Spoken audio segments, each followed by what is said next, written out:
So guys start कर रहे हैं बेटा अब अपन एक सेशन।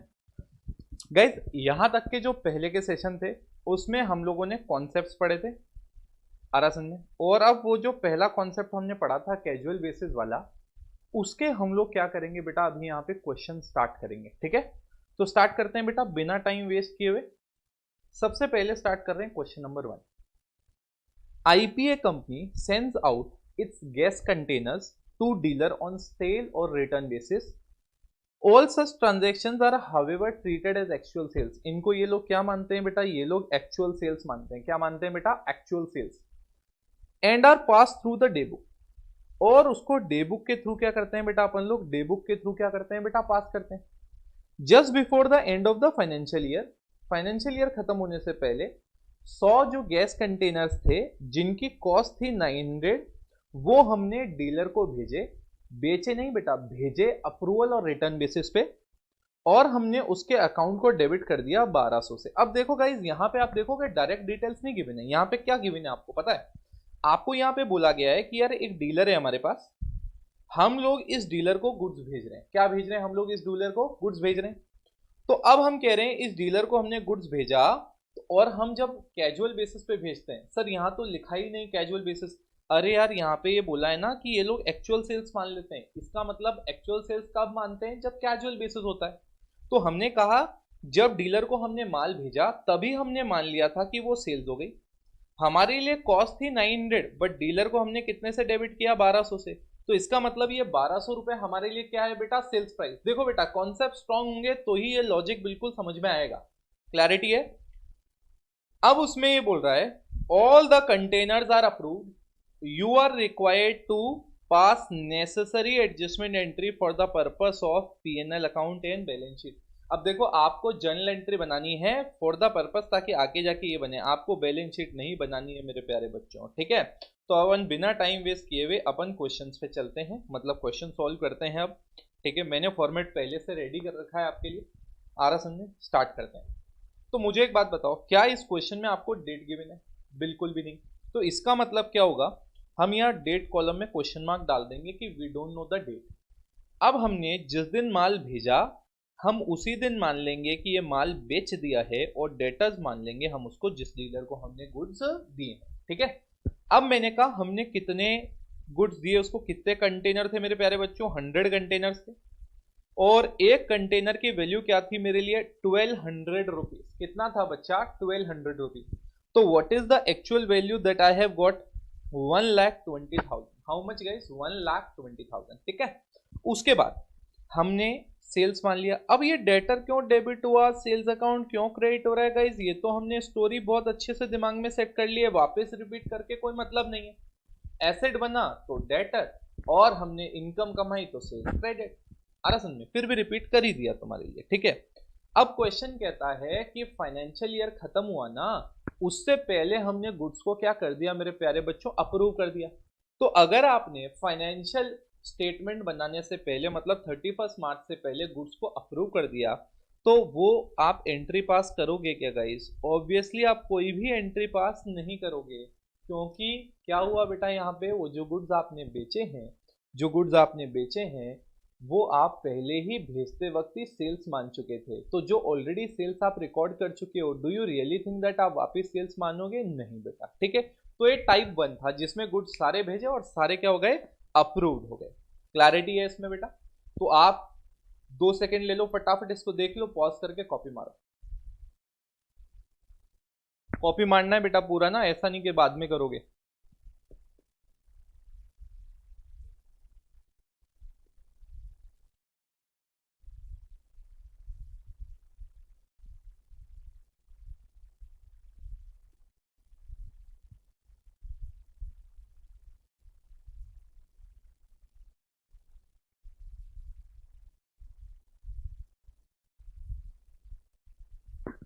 ओके गाइस, तो आई होप ये वाला पार्ट बिल्कुल अच्छे से अपना सेट हो गया होगा। Question number 1। अब स्टार्ट करते हैं बेटा क्वेश्चन नंबर 2। ठीक है, क्वेश्चन नंबर 2 क्या कहते हैं? अ क्लॉथ मर्चेंट, कौन सा बेटा? क्लॉथ मर्चेंट, मतलब क्लॉथ जो बेचने वाला आदमी है, sells goods to its approved customer on sale or return basis. Which basis guys? Sale or return basis. Treating all such transactions as actual sales at the time of dispatch. जब dispatch हो रहा है उस वक्त हम उसको क्या मान लेंगे? Actual sales. मतलब ये भी कौन सा बेसिस है? कैजुअल बेसिस है. Just before the end of the financial year, some cloth worth rupees 2000 was sent to Ram Manohar and was passed through the sales book. हमने कहा जो माल हम भेजते हैं उसको हम सेल्स मान लेते हैं और साल खत्म होने से जस्ट पहले हमने 2000 रुपए का क्लॉथ राम मनोहर को भेजा. How will you adjust the transaction on 31st of March if goods are returned by Ram Manohar? Question कह रहा है आपने माल भेजा और माल भेजने के बाद आपका वो जो माल था 31 मार्च तक राम मनोहर ने वापस लौटा दिया, मतलब उसको अप्रूव नहीं किया. इन शॉर्ट क्या था? क्वेश्चन नंबर 1 में माल भेजा और अप्रूव हो गया. क्वेश्चन नंबर 2 माल भेजा बट अप्रूव नहीं हुआ, मतलब उसने वापस रिटर्न कर दिया. तो वापस आते हैं बेटा. फॉर्मेट अपना रेडी है. फॉर्मेट अपना रेडी है बेटा. स्टार्ट करते हैं कहानी. Question number 2. डेट हमें पता है क्या? भेजने वाली डेट तो नहीं पता बेटा, तो यहां पे एंट्री मारते हैं. जब भेजा तब हमने सेल्स मानी, तो एंट्री क्या हो गई बेटा? Debtors account debit to sales. क्या बोला बेटा? Debtors account debit to sales. Narration आ जाएगी. कितने का माल भेजा? 2000 रुपए का माल भेजा. तो जब माल भेजा तब हमने सेल्स मान लिया. अब 31st को मेरे प्यारे बच्चों ये पता पड़ा कि जो माल भेजा ना ये तो रिटर्न हो गया. क्या हो गया बेटा? वापस रिटर्न. उसको पसंद नहीं है, वापस लौटा दिया. अब मैंने कहा आप ये भी कर सकते हो, यहाँ पे डेटर की जगह ना आप राम मनोहर का नाम भी लिख सकते हो. आ रहा समझ?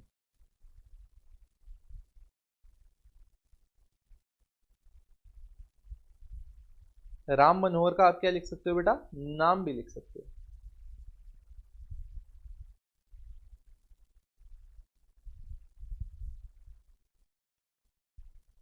ठीक है. और जैसे ही राम मनोहर वापस माल लौटा देगा तो हम ये ऊपर जो सेल्स माना था ना उसको वापस रिवर्स मार देंगे.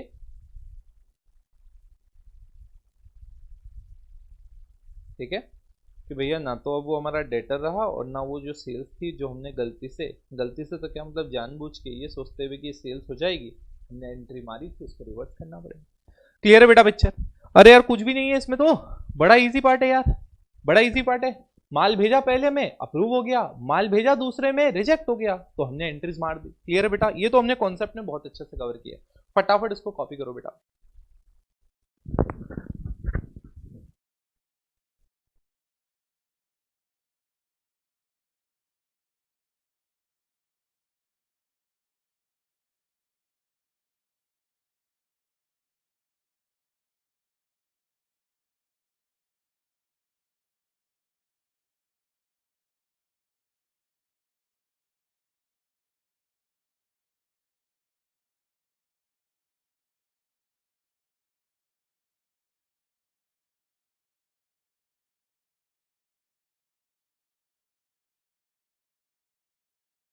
तो गाइस स्टार्ट करते हैं.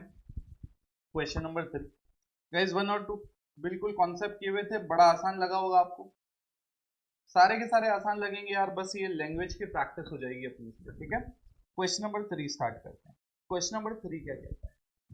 S limited sends out its goods to dealers on approval or sale और return basis. All such transactions are however treated as actual sales. इसका मतलब हम माल कैसे भेज रहे हैं? Casually. And are pass through the day book, और वो सेल्स बुक के थ्रू पास हो जाता है. Just before the end of the accounting year, on 31/3/2021, 200 such goods have been sent to the dealer at rupees 250 each. जिसका cost कितना है मेरे प्यारे बच्चों? उसका कॉस्ट है 200 रुपीज. कितना कॉस्ट है उसका? 200. ऑन सेल और return basis and debited to his account. और उसके अकाउंट में क्या हो जाता है मेरे प्यारे बच्चों? वो डेबिट हो जाता है. ठीक है भैया. कॉस्ट है 200, सेल कितने में हो रहा है? 250. Of these goods 31/3/2080 were returned and 120 were sold. इसका मतलब ये मिक्सचर क्वेश्चन है. मतलब हमने माल भेजा था 200 का जिसमें से 80 तो रिटर्न हो गया और 120 क्या हो गया अप्रूव। देखो वन हमने किया था अप्रूव वाला, टू हमने किया था रिजेक्ट वाला, थ्री हम कर रहे हैं अप्रूव और रिजेक्ट जिसमें दोनों साथ। ठीक है, कोई टेंशन की बात नहीं है यार। स्टार्ट करते हैं बेटा अपन। तो बेटा स्टार्ट करते हैं।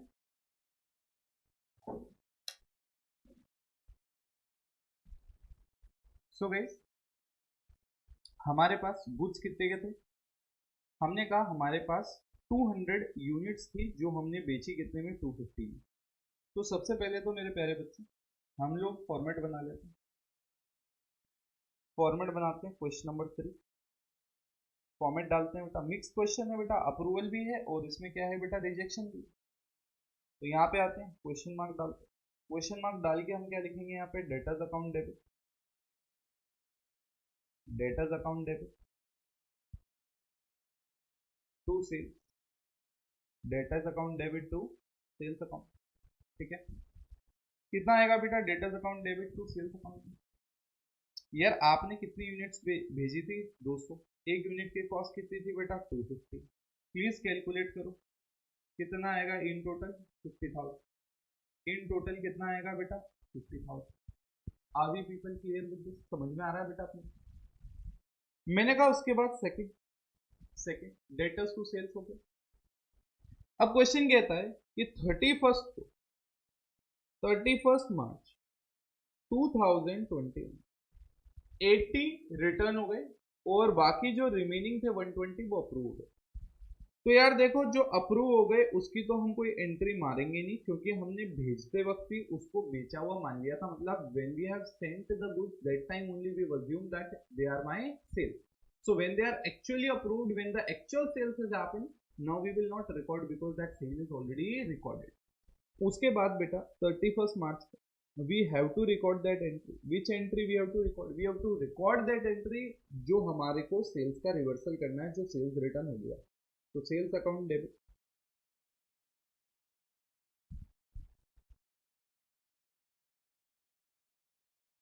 ठीक है, व्हाट वी गोना राइट बेटा, 80 into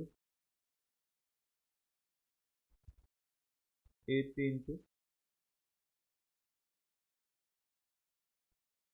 80 into 250. So how much that will come to?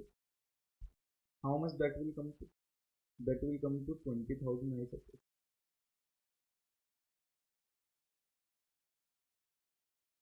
Clear है बेटा अपना, क्लियर है क्वेश्चन। पहला वाला अप्रूवल, दूसरा वाला रिजेक्शन मेरे प्यारे बच्चों, तीसरा वाला अप्रूवल और रिजेक्शन। क्लियर है बेटा, मिक्स हो गया। फटाफट ये वाला कॉपी करो फिर अगले क्वेश्चन पे चलते हैं। बेटा आई होप कोई इसमें ज्यादा टाइम लगना नहीं चाहिए या ज्यादा कोई डिफिकल्ट एस्पेक्ट ये है नहीं, तो जस्ट बी विद मी और आराम से इसको कंप्लीट करो।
ओके गाइस, आई होप आपने कॉपी कर लिया होगा ये। अब अपन क्या करते हैं मेरे प्यारे बच्चों, अब अपन चलते हैं अगले क्वेश्चन पे, क्वेश्चन नंबर 4। आप देखो बेटा जब कौन सा पढ़ा हुआ होता है, आई होप आपको बिल्कुल कनेक्ट कर पा रहे होगे और अपन क्या कर रहे हैं। सो क्या होता है जब भी प्रिपरेशन करनी होती है ना बेटा, जब भी कोई कहता है यार प्रोफेशनल कोर्स है, प्रोफेशनल कोर्स है, ये तो डिफिकल्ट होगा, ये ऐसा होगा, प्रॉब्लम उनके साथ बस वही आ जाती है बेटा कि जो पढ़ाई करनी होती है ना वो क्या करते हैं, they directly jump on to the question. और जब आप क्वेश्चन देखते हो तो होता क्या है, तब 99% ऑफ द टाइम ना you get the answer also. तो जब आपके सामने आंसर भी होता है, जब आपके सामने क्वेश्चन भी होता है, तो आपका दिमाग क्या करता है, फटाफट वो कनेक्शन स्टेब्लिश करता है यहाँ ये लिखा था इसलिए आंसर में ऐसा हुआ, यहाँ ये लिखा था इसलिए आंसर में ऐसा हुआ। तो अल्टीमेटली जहाँ तुम्हारा ब्रेन इन्वॉल्व होना चाहिए लॉजिकली, तुम वहाँ कैसे इन्वॉल्व हो रहे हो बेटा, mechanically. So that is where जहाँ पे एक डिफरेंस क्रिएट होता है। तो पहले जब आप कॉन्सेप्ट पढ़ते हो तो क्या करते हो, आपने स्टेपिंग स्टोन डाल दिया, फिर जब आप क्वेश्चन करते हो तो अब आप लैंग्वेज पे रिसर्च कर रहे हो, you are able to understand what I am trying to say. तो आपने जो कॉन्सेप्ट पढ़ा उसको डिफरेंट डिफरेंट लैंग्वेजेस में कैसे अप्लाई करना है वो आप इस क्वेश्चन कर रहे हो। तो इसलिए अगर आपने पहले डायरेक्टली क्वेश्चन से स्टार्ट कर दिया तो ट्रस्ट में वो एक गैप क्रिएट हो जाता है और उसकी वजह से प्रोफेशनल एग्जाम्स में प्रॉब्लम आती है। स्टार्ट करें बेटा अगला क्वेश्चन ज्ञान देने के बाद। चलो बेटा question number 4। Question number 4, CE sends goods to its customers on sale or return basis. Which basis they send? Sale or return basis. The following transaction took place during 2020-21। मतलब 2021 में ये वाला ट्रांजेक्शन हुआ। 15 सितंबर को गुड्स भेजे, cost में 33% का profit लगा के। कॉस्ट में कितने परसेंट का प्रॉफिट लगा के? 33% का प्रॉफिट। और कितने का भेजा था? 1 लाख। 20 अक्टूबर को goods return by customer 40,000। November 25 receive letter of approval from customer. देखो यार ये रिटर्न हो गए गाइस और ये अप्रूव हो गए, ठीक है। एंड 31 ऑफ दिसंबर, क्योंकि इसमें देखो बुक्स कब क्लोज हो रही है? 31 ऑफ दिसंबर। तो उसमें goods with customer awaiting approval कितना है बेटा? 20,000। कितना है बेटा? 20,000। तो अब ये नेक्स्ट लेवल का क्वेश्चन, कुछ गुड्स अप्रूव हुए, कुछ गुड्स रिजेक्ट हुए, कुछ गुड्स आज भी सामने वाली पार्टी के पास पड़े, ठीक है गाइस। तो मैंने कहा पहले अपन एक लेवल तक जाते हैं, फिर मैं यहाँ पे एक और आपको नोट लिखवाऊंगा जिसमें प्रॉफिट कैसे निकालते हैं परसेंटेज से, वो मैं आपको एक्सप्लेन करूंगा। क्लास 11th में था वैसे, बट जैसा कि अपन ने कहा बचपन का जो अंधकार है, टेंशन मत लो, अपन सब विल लाइटन दैट। बट आप ऐसा नहीं होना चाहिए कि इस लेवल के बाद भी आपकी जो प्रॉब्लम है ना वो कंटिन्यू हो रही है मेरे साथ, ठीक है। तो यहाँ पे चाहे तुम्हें 10th का नहीं आता, 9th का नहीं आता, कोई टेंशन नहीं, बट यार यहाँ से आगे चले गए और ये बेसिक्स वीक रह गए तो आगे नेक्स्ट लेवल में दिक्कत आएगी, ठीक है। तो अपन पहले क्या करते हैं, 25 ऑफ नवंबर तक की एंट्रीज मारते हैं। 25 ऑफ नवंबर तक की एंट्रीज मारते हैं जो हमें ऑलरेडी आती है बहुत अच्छे से, ठीक है। तो पहले अपन ये करते हैं,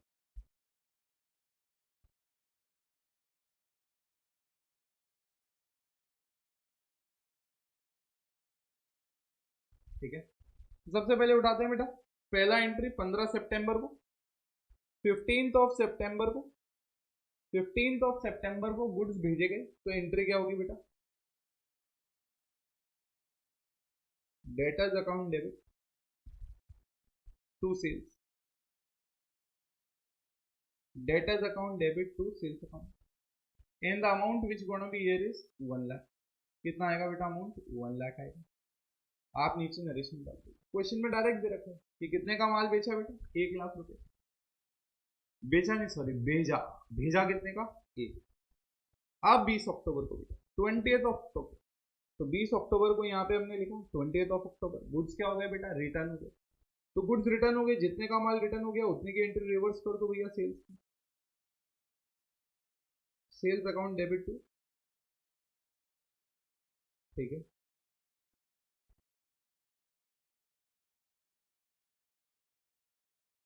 sales account debit to debtor, clear है बेटा फंडा। तो मैंने कहा ये 40,000 का माल क्या हो गया बेटा? रिटर्न हो गया। उसके बाद देखो 25 नवंबर 25 ऑफ नवंबर को हमने क्या किया बेटा, कुछ माल क्या हुआ? अप्रूव हो गया 40,000 का। क्या उसकी एंट्री मारोगे? नहीं मारोगे यार, क्यों मारोगे? वो माल तो ऑलरेडी क्या है बेटा? अब बिक चुका है भाई, the goods which have already been sold, do you really think that आप उसकी एंट्री मारोगे? सवाल ही नहीं उठता है, क्लियर है बेटा। उसके बाद 31 ऑफ दिसंबर आया। 31 ऑफ दिसंबर, दिमाग से कैलकुलेट करना स्टार्ट करो बेटा। 1 लाख रुपए का माल आपने भेजा, 40 का अप्रूव हो गया, 40 का रिजेक्ट हो गया, अभी भी कितने का बचा है? 20,000। कितने का बचा है मेरे प्यारे बच्चों? 20,000। तो जो 20,000 का माल आपने सेल रिकॉर्ड कर रखा है, क्या एक्चुअल आपकी सेल्स थी वो? नहीं, तो आपको रिवर्स मारनी पड़ेगी, नहीं तो आपका प्रॉफिट क्या आएगा? गलत। तो sales account debit to debtors, sales account debit to debtors, और अमाउंट कितना आएगा मेरे प्यारे बच्चों? अमाउंट आएगा 20,000। कितना आएगा बेटा amount? 20,000। Is the story clear to you guys? क्या स्टोरी अपने को क्लियर है बेटा? आ रहा समझ? अब मैंने कहा एक और एंट्री वो मारते हो, आपको पता ही है। आ रहा समझ? एक एंट्री आपको पता ही है मारते हैं, कौन सी वाली बेटा? वो जो मारते हैं ना स्टॉक विथ कस्टमर या इन्वेंट्री विथ कस्टमर। तो स्टॉक विथ कस्टमर वाली एंट्री भी तो मारते हैं ना, ताकि हमारा जो स्टॉक है वो सही आए।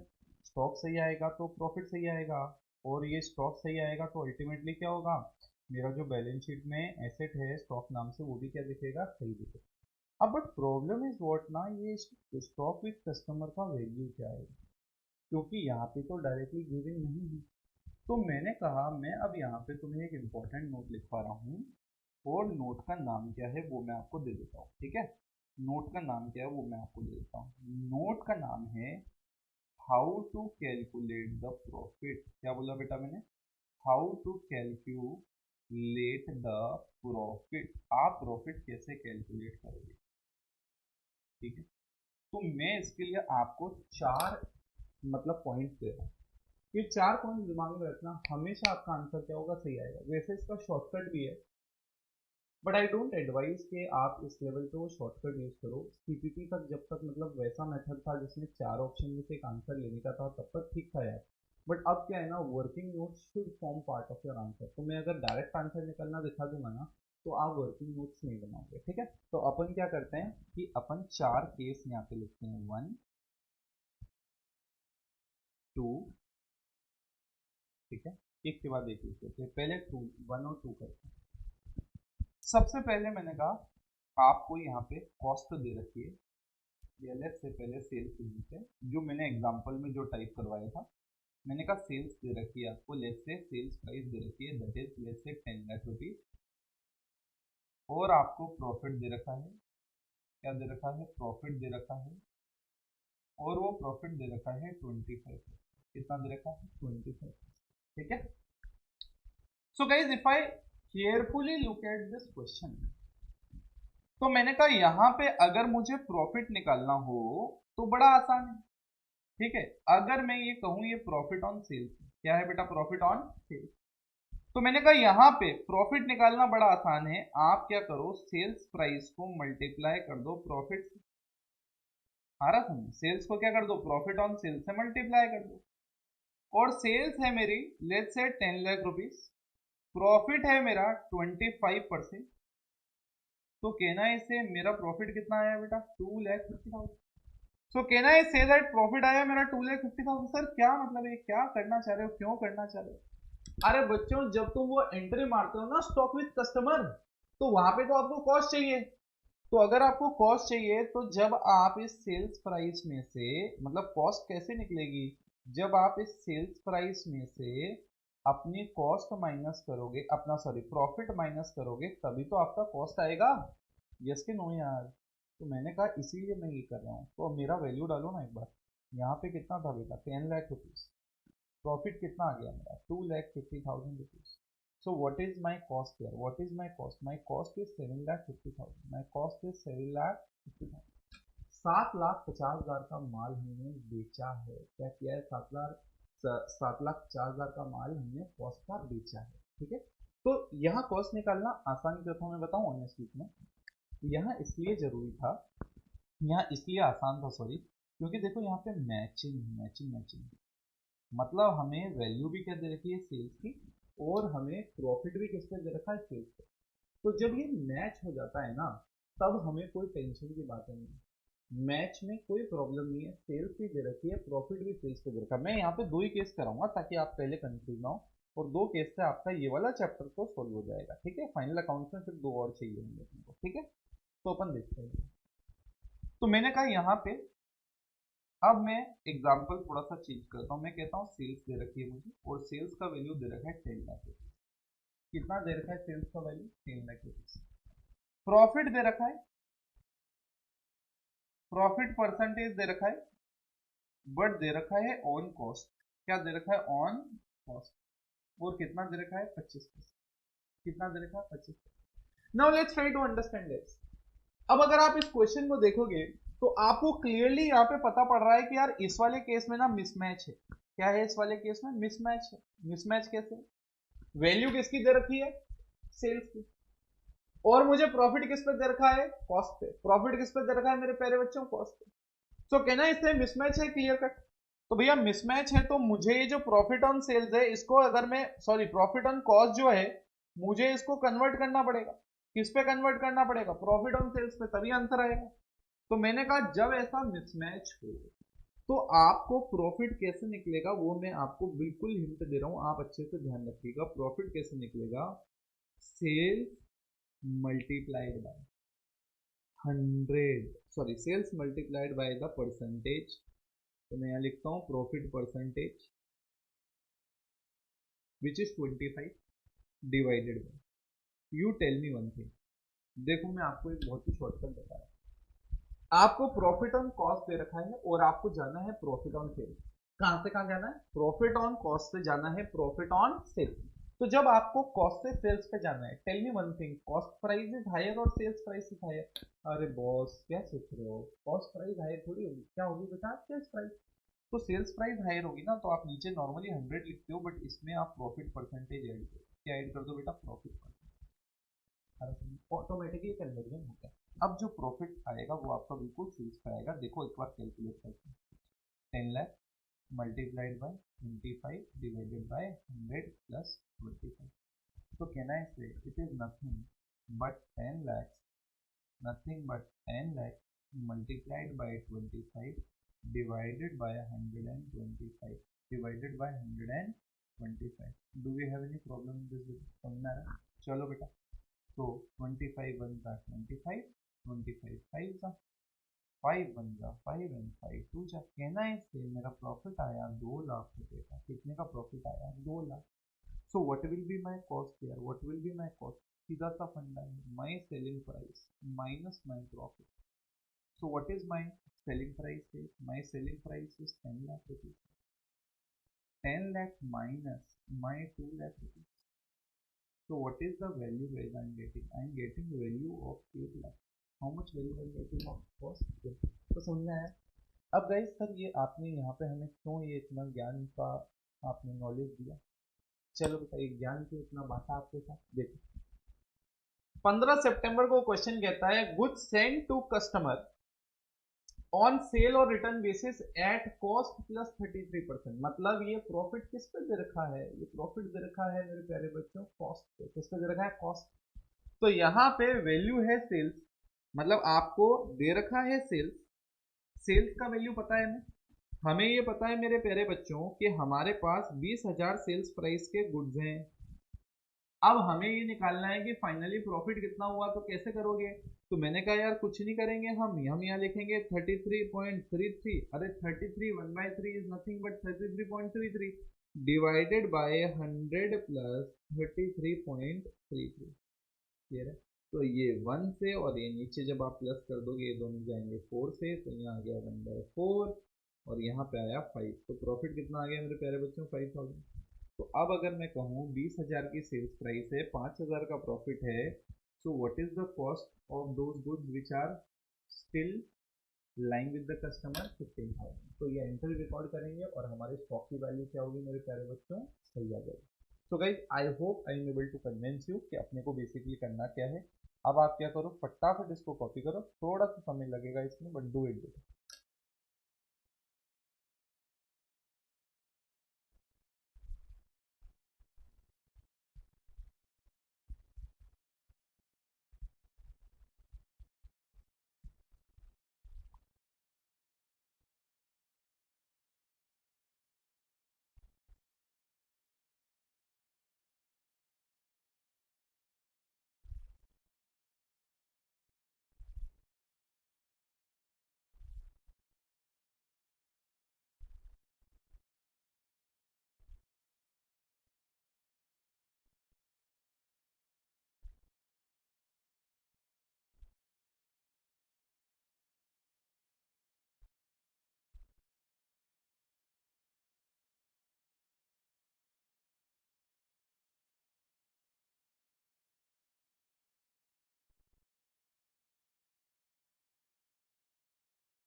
सो गाइज आई होप कॉपी हो गया होगा। अब अपन क्या करते हैं, इसमें थर्ड और फोर्थ केस भी कर ही लेते हैं, फाइनल अकाउंट्स में आगे काम आ जाएगा आपको। ठीक है, थर्ड और फोर्थ केस भी लिख लेते हैं, 1 2 3। ठीक है, इसमें क्या आपको अगर कॉस्ट दे रखी है, क्या दे रखी है कॉस्ट, लेट्स से 10 लाख। ठीक है, वही सेम फंडा है। और आपको प्रॉफिट परसेंटेज ऑन कॉस्ट दे रखी है। प्रॉफिट परसेंटेज ऑन क्या दे रखी है बेटा, कॉस्ट। लेट्स से आपको दे रखा है 25%। तो कोई टेंशन नहीं है इसमें, प्रॉफिट निकाल लेंगे क्योंकि कॉस्ट दे रखा है और प्रॉफिट ऑन कॉस्ट दे रखा है। तो जब दोनों सेम हो, तो कोई टेंशन की बात ही नहीं। आप यहाँ पे कॉस्ट लिखोगे, and what is your cost बेटा, 10 lakh. What is the profit percentage on cost, 25%। How much it comes to 2,50,000। How much it comes to 2,50,000। Now tell me one thing, what will be the value of sales. Sales का value क्या होगा, तो मैंने कहा sales का value होगा जो भी कॉस्ट है, अगर आप उसमें प्रॉफिट ऐड कर दोगे you will get the value of what बेटा, सेल्स। तो कोई टेंशन की बात नहीं। कॉस्ट हमें कितनी दिख रही है बेटा, 10 लाख। प्रॉफिट कितना दिख रहा है, 2,50,000।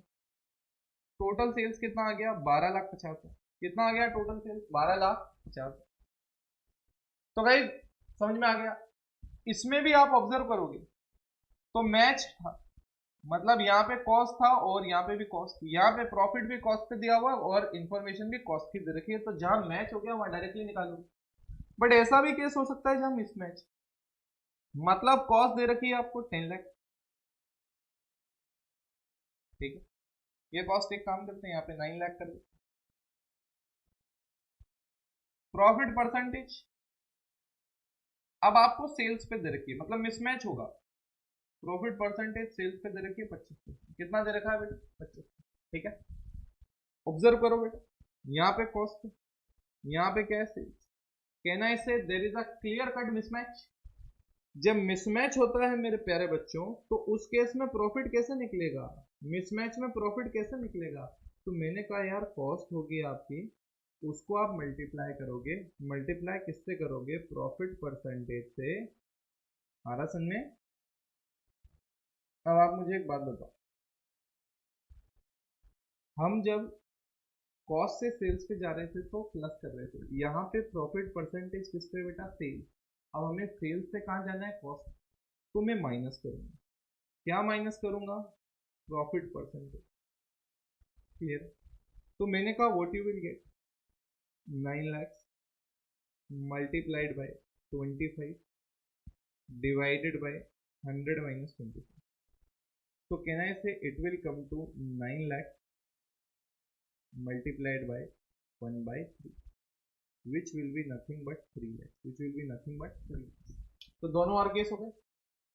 कैसे हम कॉस्ट वाले केस में भी इसको यूज करेंगे और आप सेल्स निकाल लोगे, आप 9 + 3 कितना हो जाएगा, 12 lakhs। फटाफट बेटा आप ये कॉपी करो, प्रोबेबली अब आगे के क्वेश्चन अपन अगले लेक्चर में करेंगे। फटाफट पहले इसको कॉपी मारो।